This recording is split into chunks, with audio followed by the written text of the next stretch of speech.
Hello again, Bishop Phonsie here.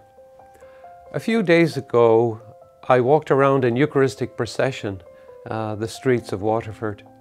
It was a beautiful and I would have to say humbling experience. I was accompanied by some young people from Holy Family Mission in Glencommera, and the sisters of the servants of the Home of the Mother. They were doing the filming, and I thank them all for that. At the end of the procession, on entering the cathedral, turned around and gave a final blessing to the people passing by and to the city and indeed the diocese. And a man passed by just at that moment, and he said out loud, "How can you believe in God with people dying of this coronavirus?" And I have been thinking about that since. It is, of course, something that has been exercising the minds of humanity since the beginning of civilization. How can we believe in God who allows suffering? I don't want to give any glib answers. They don't convince anyone anyway. But I will say this, that in my own experience, in my own life, when I am suffering, it is then precisely that I reach out to God again in a very real way.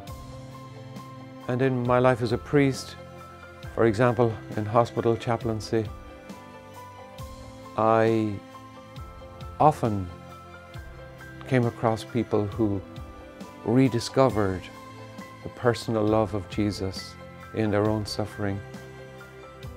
If everything is going well and I'm self-sufficient and I'm feeling well and the money is okay,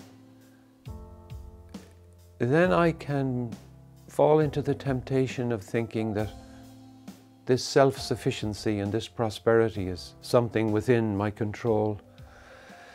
And now with this coronavirus, we are now finding out that the certainties are no longer certain, and we are finding that we are not quite self-sufficient as we thought we were. And we are finding that we're not quite as self-sufficient as we thought. And maybe we can use this crisis to rediscover the personal love that God has for each of us. You know, the Jewish people who suffered so much, they have given us the revelation of God. And the full revelation of God is in God the Son, Jesus Christ, who says to each one of us, "Come, all of you who are overburdened,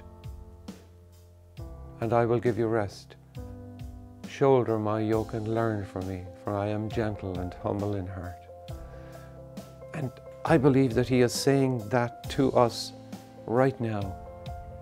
For anyone who has ears to hear, for anyone who cares to listen to Him, to reach out in your searching and to find Him. And when you find Him, to love Him.